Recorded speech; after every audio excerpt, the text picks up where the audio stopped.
We hear a lot of perspectives on the Mankind podcast. Inclusion of a guest is not an endorsement of their views, and the opinions expressed here do not always represent the mission or values of the Mankind Project USA.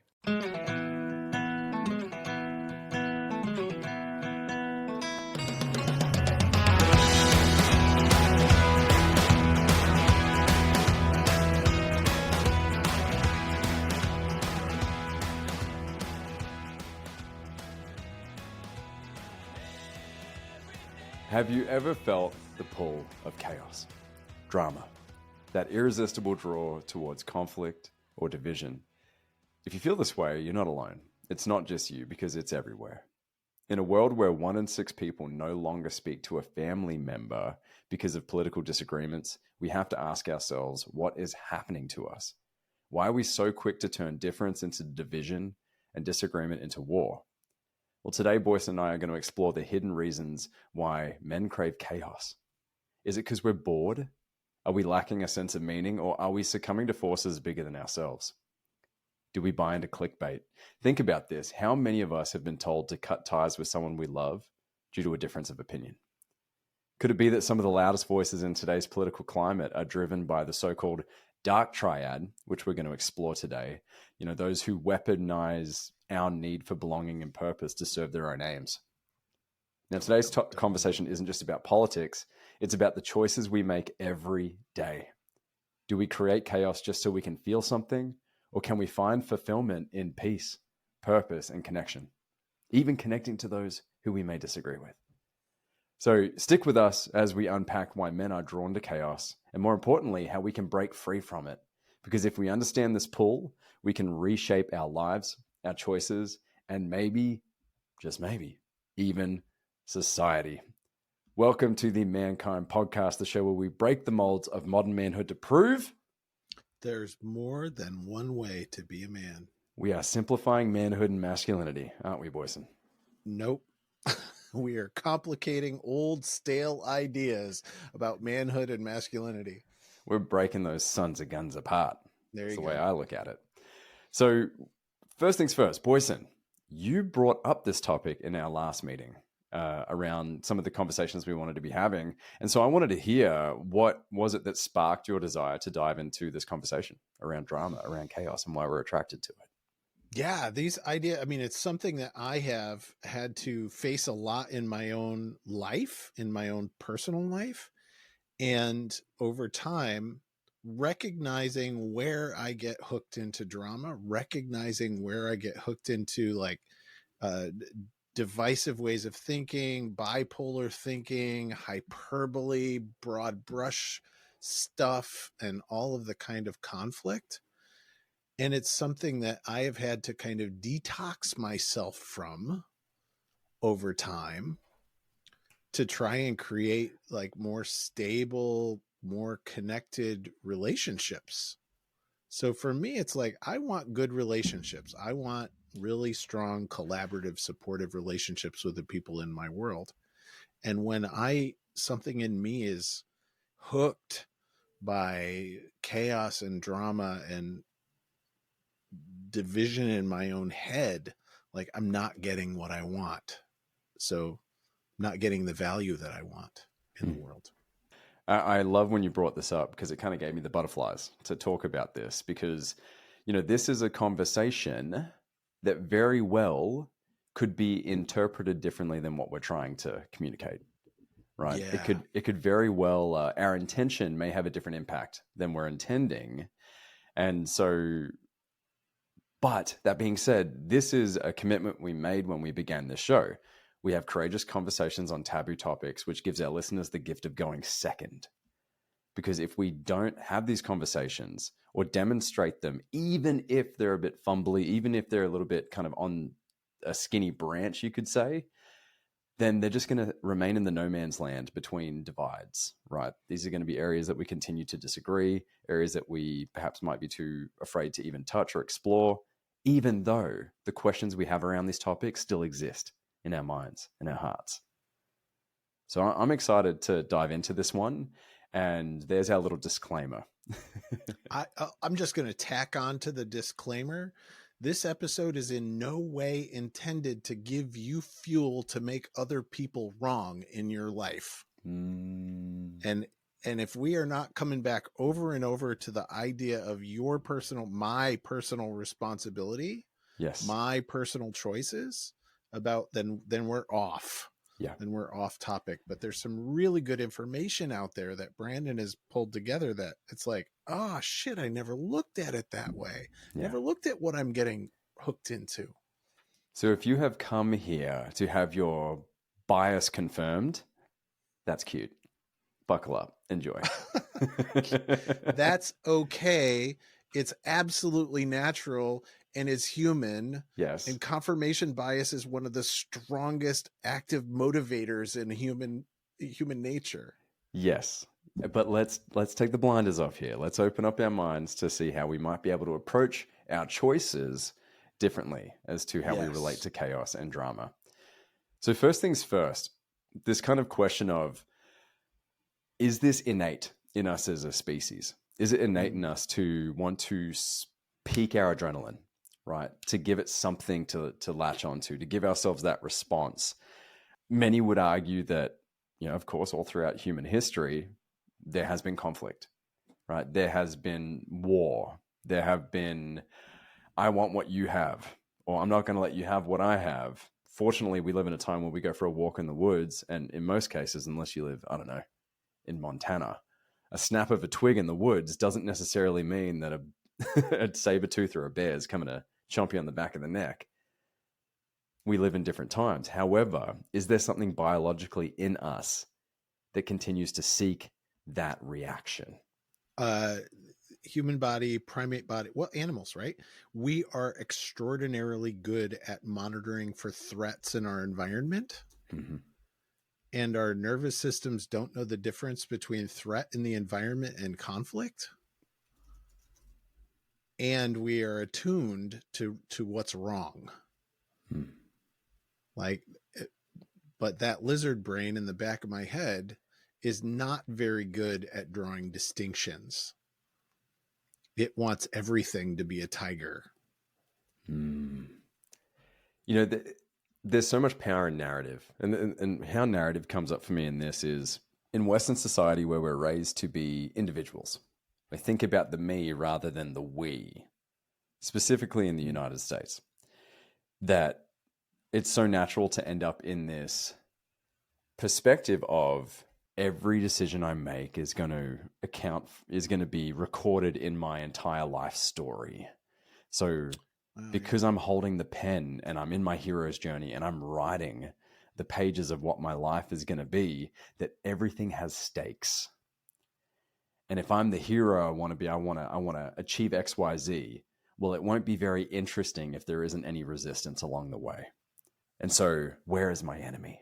Where is that resistance? How can I conquer the dragon to save the princess or whatever, right? It's this narrative transportation that I think it's why we love movies. It's why we love TV shows. It's why we love great book series, because it's like we see ourselves in those protagonists. Epic. But you wouldn't read the book if there wasn't an antagonist, right? If there wasn't a compelling story or narrative. And so why? Why do we need an enemy? Why do we need that resistance? Or why do we tell ourselves that we need those things?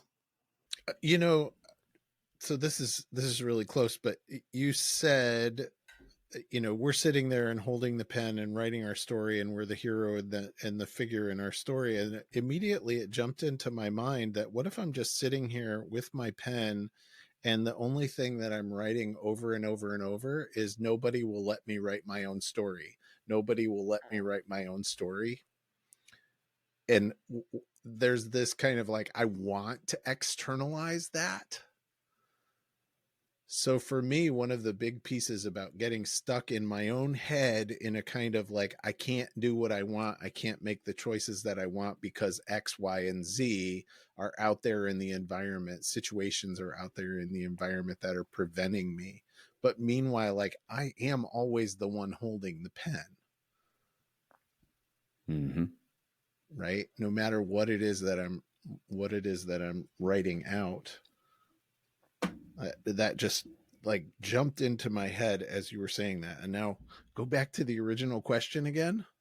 Why do so many of us, this isn't all of us listening or all of us who are in the Mankind Project or in the world, but why is there such a draw to have an enemy, to have a bad guy, to feel like there's something we have to inherently overcome to achieve our desires and our goals? So in some of the literature that's out there thinking about and looking at like really old stories, right? There's a book that I love called The Dawn of Everything by Wengrow and Graeber. Pick it up. That's a frickin' monster book, The Dawn of Everything. And they introduce a concept in The Dawn of Everything called schismogenesis. Ooh, there's a great word. Sounds dirty. Yeah. Schismogenesis is the defining of us, we, our group. And in this, they're looking at mostly tribal societies, right? So the defining of my tribe as oppositional to another tribe as one of the strongest bonding mechanisms that we have had over the course of human history to keep groups of people kind of together and moving in the same direction is to define ourselves in opposition to someone else. So you end up in these places like the North, what's now Northern California or the Pacific Northwest, where you would have tribes of indigenous people living within pretty close proximity and operating in vastly different ways in the way that they governed themselves, in the way they interacted with the environment, in the ways that they did farming and collection, in the ways that they waged war, simply to define themselves different than their neighbors. Why do we do this? Because we need to be a we to feel protected. And I think that pulls in the question about, well, where do you draw your meaning? Yes. Because we talk about Viktor Frankl's writings a lot on the show, Man's Search for Meaning, a book that arguably everyone should read at some point in their life. There you go. And that it's, and a big point he argues, and this is a very simplified paraphrase way to say it, is it's not what happens to you, it's the meaning you make of it. Right? That's a big kind of internal psychological driver. And so the meaning in being a part of a collective, I get it is so much easier to connect with someone. Yeah, we have a mutual enemy. It's like immediate bonding that comes from that. I mean, just go to a stadium, go to a college football game. You will meet absolute strangers, and because your face is painted the same color as theirs, there's like immediate bond and immediate love. Right. And when your team scores, there's that shared jubilation and joy. And when they lose, you grieve together at the same time. So there certainly isn't an attraction and a draw to that. But what comes up for me then is, yes, I find meaning in being a part of a group. Like I find meaning being a part of the Mankind Project. Yeah. Because I can sit in spaces with men who are different than I, who share different political opinions, religious beliefs, all the rest. But we share in the same desire to heal the hearts of men and impact the lives of men. It's like that crosses out all the other differences. It zooms out from them, and it helps me zoom into the thing that we're working towards. However, what if I only defined myself based on MKP? Right. What if I only defined myself by the sports teams that I followed, or MAGA, or whatever? It's really missing a core of who I am, and it's easy for me to look external to myself for my identity than actually my own thoughts, feelings, beliefs, values. Well, and one of the things about the Mankind Project, so we talked about how does this relate to our values, right? Yeah. And one of the things about the Mankind Project that is one of the values of being in the thing is one of our values is that we are not going to make others the enemy, right? That's one of the kind of stands we take so that we can join together in this kind of self-focus and looking at ourselves and looking at and looking at how we can improve relationships. And we're not basing that on some other out there. The other is in here. The other's in my head. The other's embedded in the traumas in my body. The things that I'm looking at, right? And they're not enemies. They're just more things to explore. Do you think there could also be an element here, a conditioning element, because men have been traditionally raised to be providers and problem solvers? And so let's just say they're in a stage of life where there's nothing really to fix. Could we be creating problems unconsciously? I do. Yeah, how so? I learned, and this is where it goes back to like what I grew up in, right? I learned that the world was a dangerous and chaotic place. And that if I wasn't keeping the people around me happy and satisfied, that there was something wrong.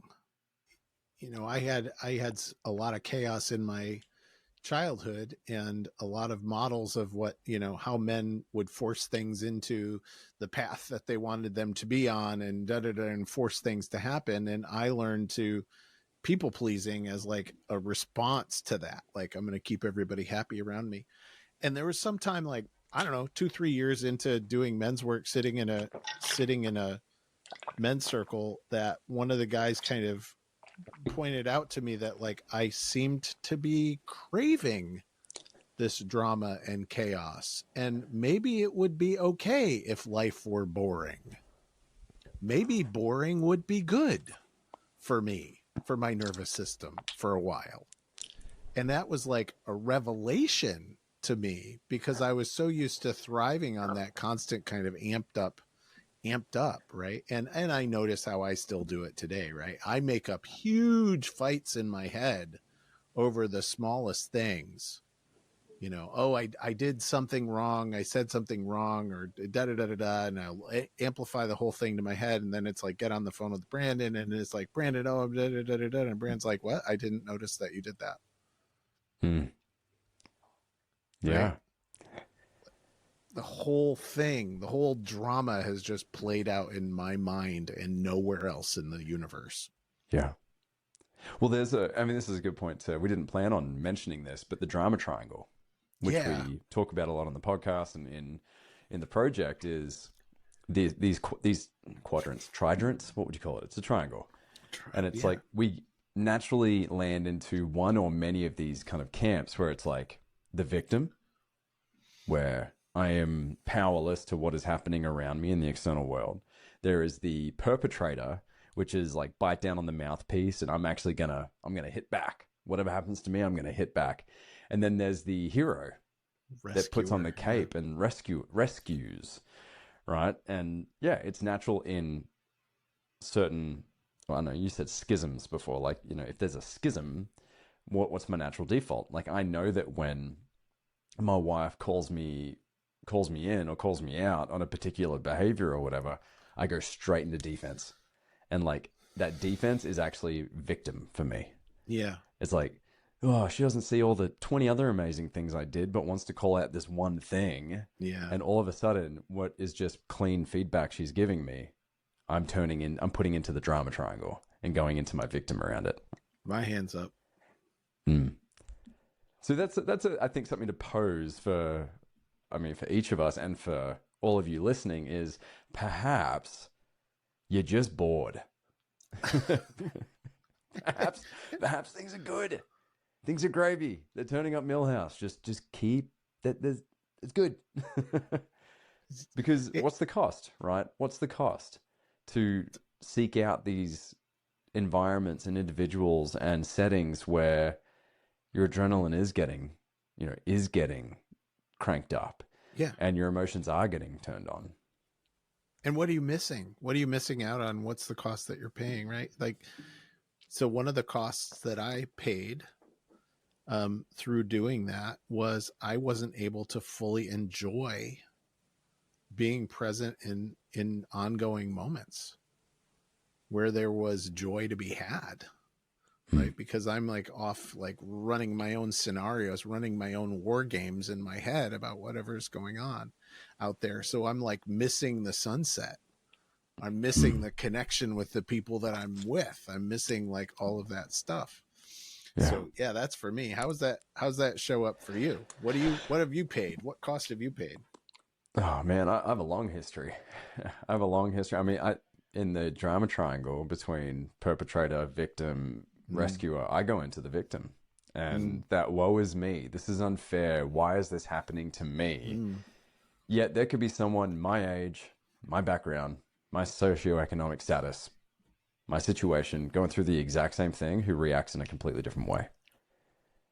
Right? Because it's a choice. At the end of the day, it's my choice. I'm responsible for my emotions. I'm responsible for my reactions. I'm responsible for my narratives in my head. I can't blame anyone for that. And so when I go into that victim and I feel powerless and I feel like it's unfair, if I act from that place, the outcomes aren't nice. They're not pretty. And it's certainly not what my wife wants. Right. In a relationship, is that when she gives me feedback, I go, "That's not fair. You didn't tell me the 20 great things I did today." Or go on the attack, right? Immediately flip it and become the persecutor and try to make somebody else the victim in the thing. So Yeah. what people, when we talk about the Karpman drama triangle, so the way out of the Karpman drama triangle, here it is, folks: responsibility from all 3 points on the triangle is responsibility. So if I am in victim, recognizing that I'm responsible for where I am and I can set boundaries. If like I'm actually being persecuted, I can move from the conversation. I can change the context of the conversation. I can change my choice. If I am the persecutor, recognizing that I am accountable for the impacts, taking responsibility for the impacts that I'm having. And if I am sitting in the rescuer, recognizing that it's not my responsibility to fix somebody else and taking responsibility for stepping out of the triangle. Ooh, that's gold. That's gold. It's responsibility at the end of the day. And we always have to navigate this tentatively in our circles, in this podcast, in the organization, when we talk about responsibility, taking ownership, that we are responsible for our emotions and our responses and our reactions.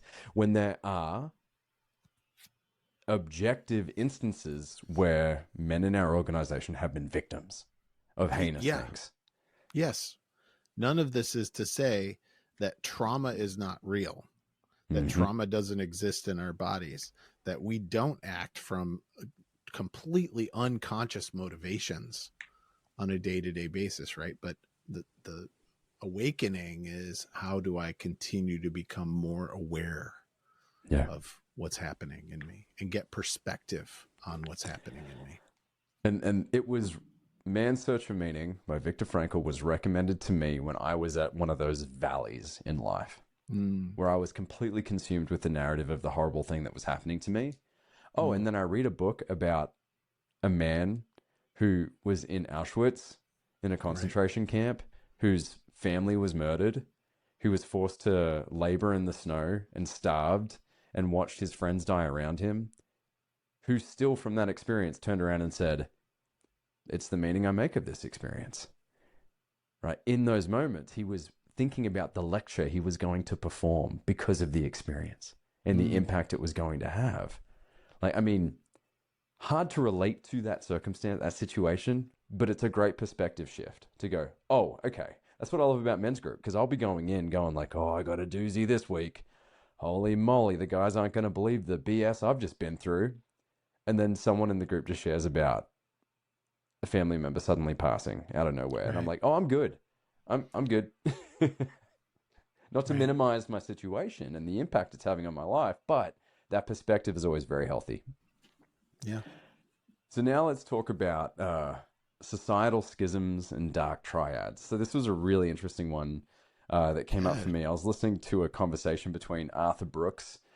We've quoted him in the past on our episode on happiness, and he was having this conversation with Mark Manson from The Subtle Art of Not Giving Enough. Yes. Yeah. Big fans of that book, the two of us. And this was really interesting to me. So their conversation was quoting research done by Scott Barry Kaufman. And he talks links about in the show notes. Yeah, links will be in the show notes. Talks about how drama manifests in modern relationships, particularly around divisive topics like politics. And a quote I pulled from it was, 1 in 6 people no longer have a relationship with a family member due to political disagreements. I found that really interesting. Now, what they were saying was, when there's instances of abuse and such, these are very obvious reasons to create barriers and boundaries or complete separation from family members that have caused that harm. Right. However, many are disagreeing with loved ones, with family members, with friends, and that's justification for them to just sever the relationship entirely and just step away because we disagree on something. And my thoughts around this are, if your tolerance is that low, I think it says a lot more about your inability to be able to navigate these nuances in relationships than it is how important the disagreement is between the two of you. Yeah. I'm going in multiple directions here. First direction, I think, just to throw in, because we often throw in like the Jungian concept, right? What we despise in others is what we are unwilling to see and own in ourselves. Mm-hmm. So there's one piece. And then what you just said about kind of distress tolerance, right? Psychological term is like, how much willingness and ability do I have and cultivate in myself and others to tolerate stress, tolerate emotional stress, tolerate uncomfortability in myself. And that, yeah, it's really easy. And the even third thing is, you know what? Being pissed off at my brother is way easier than doing my own work. So that's a big piece that I want to dive into around. This comes back to responsibility. I'll dive into the triad and what it looks like. So the concept is, the triad is a combination of Machiavellianism. So the ability what does that mean? So the ability to spin narratives is my interpretation of Machiavellianism. It's the ability to communicate and spin narratives in a way with I have a desired outcome, and I will shape my narrative and my language completely disassociated from the thing I'm talking about to get a desired outcome. And there's probably a better explanation. That's my interpretation of what I have learnt about Machiavelli. So it's Machiavellianism, narcissism, and various strains of psychopathy. And these personalities often, when combined, manipulate and conscript others into their own conflicts, often at the cost of the love and happiness of those they conscript. The question that's posed is, how do you spot this behavior? And by the way, the research that they found, and this was a global populace that they did this research on, was that 1 in 14 people possess these traits, which is scary. That's 7%. 1 in 14 people. And where is it most evident? Surprise, surprise, political activism. And so here's the 3 things that they say to spot and look out for.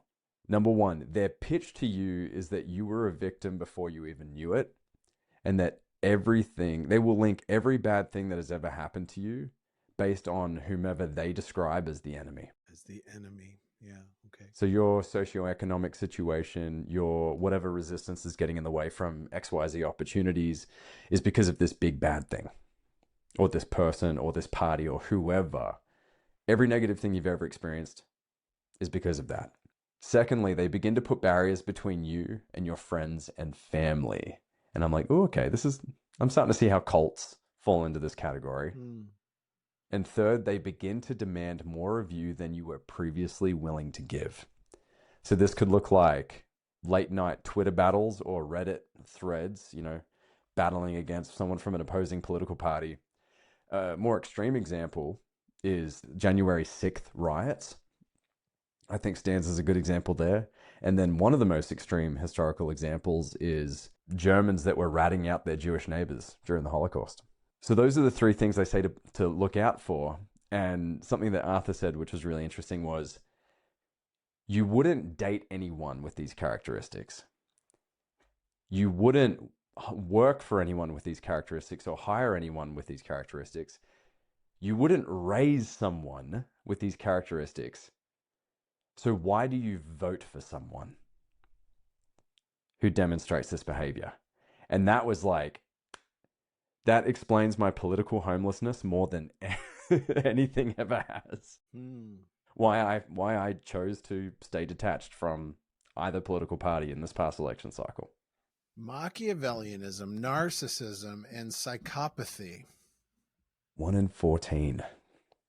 That's terrifying. But I think there's a really, really important point. When we were discussing this topic before we went live, Boysen, you were saying that first one, their pitch to you is that you were a victim before you knew it. They link every bad thing that has ever happened to you based on whomever they described as the enemy. Pointing out an enemy, yeah. So if my intention around this conversation, what I would like to happen is for people to be able to come away from this with empowerment to make their own choices. Am I letting someone else determine a narrative for my life?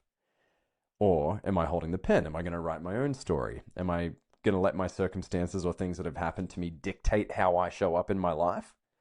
Or am I, with the awareness of those experiences, going to choose a more empowered path? Now, if I'm making this argument in the 1960s during the civil rights movement to people of color and people adopted it, schools could very well still be segregated. Yeah, right. You know? That's that we can't discount, right? We're walking the complexity line here. So we're walking, do we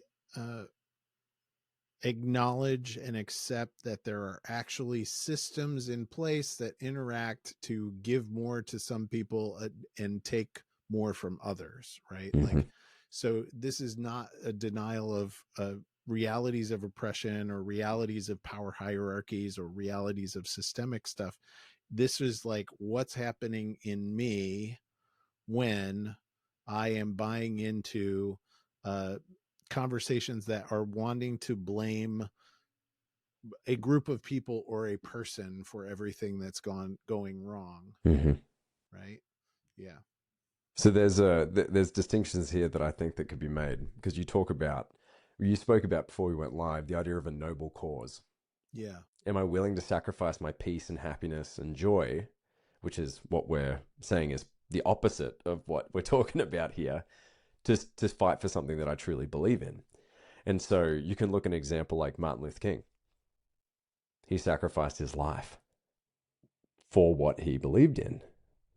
You were talking about the 60s and the civil rights movement, and I'm reminded of the John Lewis quote about good trouble, right? Never, ever, the quote is, never, ever be afraid to make some noise and get in good trouble, necessary trouble, that John Lewis said.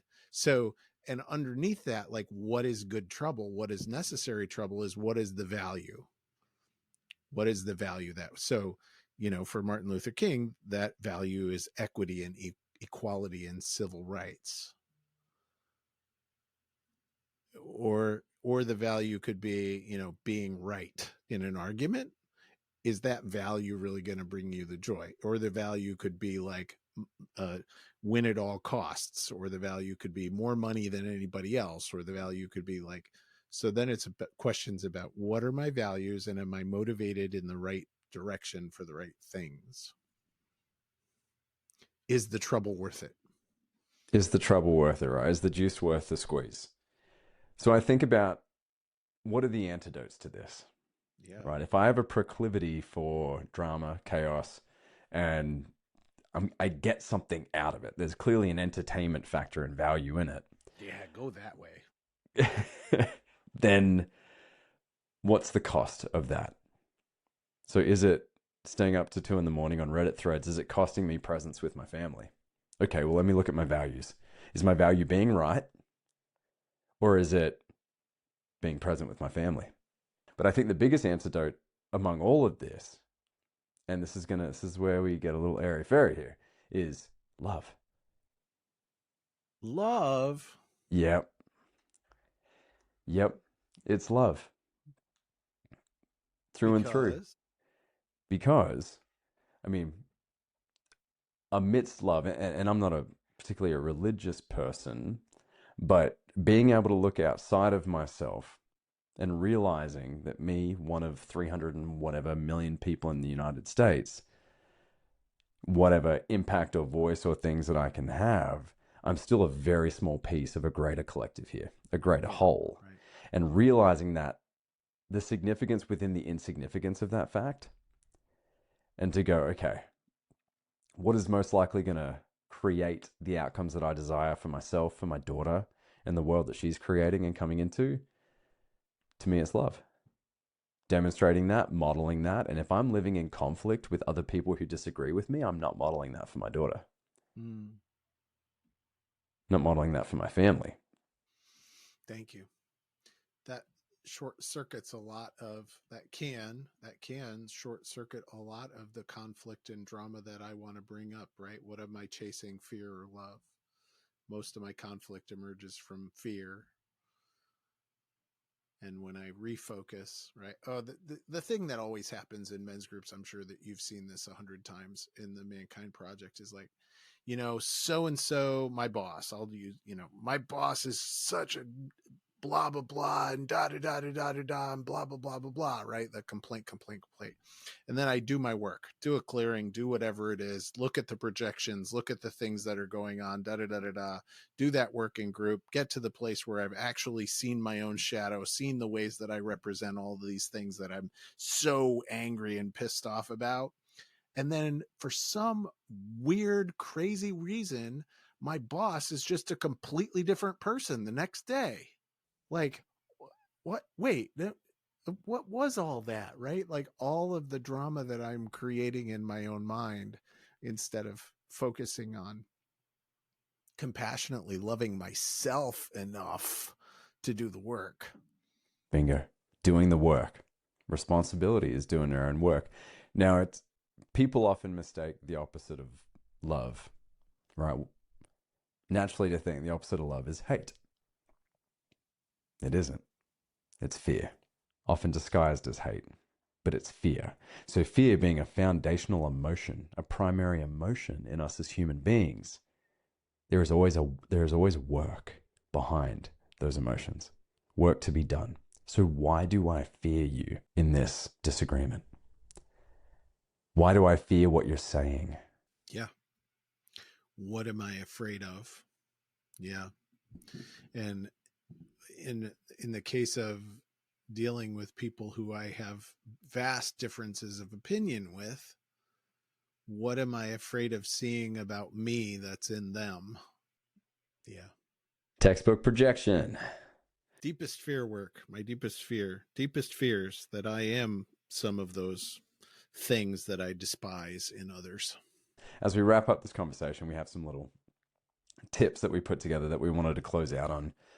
So for those that are hoping to get out of the drama triangle, to get off the train, to choose love, peace, enjoying the things that are actually around you right now that are there to be enjoyed. Number one is to know that drama offers a temporary high, but often leads to negative consequences. It's temporary, it's a fix, right? And that replacing chaos with purpose, coupled with emotional awareness, right? I'm fearful, what am I afraid of? Can transform our relationships and how we grow. Being able to recognize and avoid dark triad individuals can safeguard love and happiness, right? Don't get conscripted into someone else's conflict or someone else's war. And then when I believe that other people are responsible for my unhappiness and dissatisfaction, I can stay in this place. I can remain here because you caused this. And in doing so, I'm giving up my power and giving you the key. I'm giving the president the key. I'm giving this party the key. And until they do things different, I'm stuck in this place. And instead, the alternative that we offer in our men's circles on our weekends is the opportunity to do your own work. So I can do my work and identify where I can take responsibility and play an active role in changing my circumstances. While we all continue to live our purposes and make the material changes in the world that we want to see, right? Like my angst and paralysis and depression and rage and anxiety aren't frequently the things that are going to help me move the mountains that I want to see moved in the world. So, and I love what I've seen a lot of Black activists doing in the last couple of years, like just the idea of refusing to let go of their joy, right? Refusing to let go of joy and happiness and love and laughter and dance and creative endeavor, right? Even as we move and work together to do things that we want to see different. That's why I appreciate so much the feminists that recognize the plight of men and their mental health. They recognize the reality of why many men show up and behave the way they do.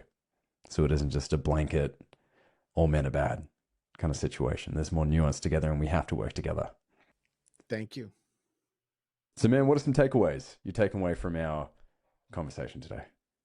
Keep looking in the mirror, keep remembering my values, and know that taking responsibility is the way out of temporary, right? This too shall pass pain of conflict. Brandon, good to be with you, man. Good to be with you too, man. This has been another episode of the Mankind Podcast, the show where we break the molds of modern manhood to prove there is more than one way to be a man. I believe we've done that today. What do you think, Boysen? Hell yeah. This has been another episode of the Mankind Podcast, produced in association with the Mankind Project USA. We have been your host, Boysen Hodgson, and myself, Brandon Clift, and we want to thank our guests for joining us today and imparting their wisdom from their experiences in this amazing journey called life. If you want to find out more about today's guests and support them in their mission, you can find links to them in the show notes. Now, if you have found gold and insights that you believe could benefit your loved ones and those you care about, be sure to share it with them. And of course, we are always grateful for a rating and review of the show on iTunes. Now, above all else, we've got to thank you, the listener, because through your attention and your support, you have made it possible for us to let men all over the world know that they are not alone and that there is more than one way to be a man. And if something in this episode has touched you, then perhaps it is the call to action to get involved in men's work. With live trainings happening constantly and in-person trainings happening all over the world, the Mankind Project definitely has something for you.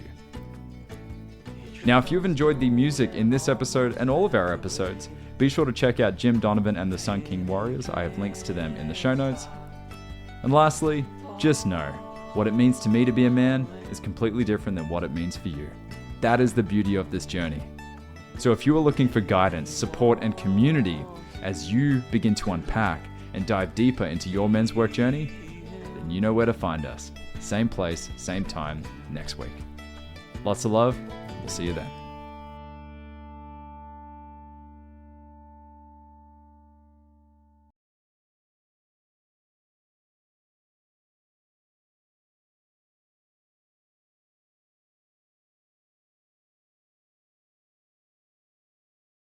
Hey, it's Boysen here with the Mankind Podcast.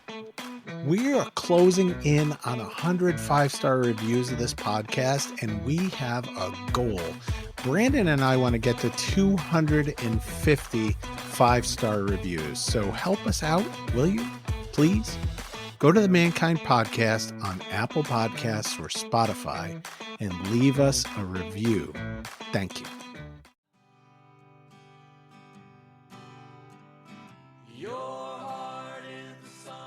Hey, it's Boysen.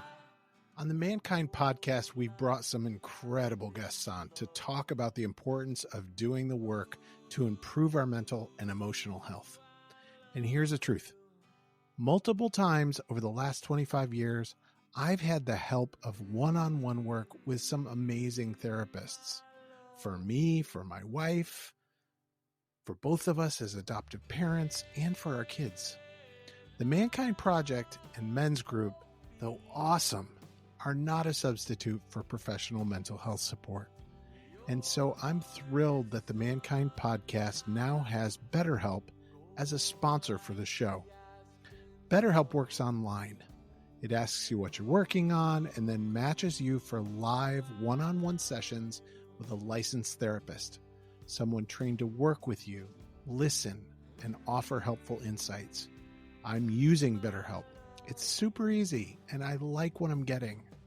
If getting one-on-one support in the comfort of your own space feels like a good direction for you, I invite you to check it out. Go to the link in the show notes or betterhelp.com/mankind. And if you sign up, you'll get 10% off your first month of therapy.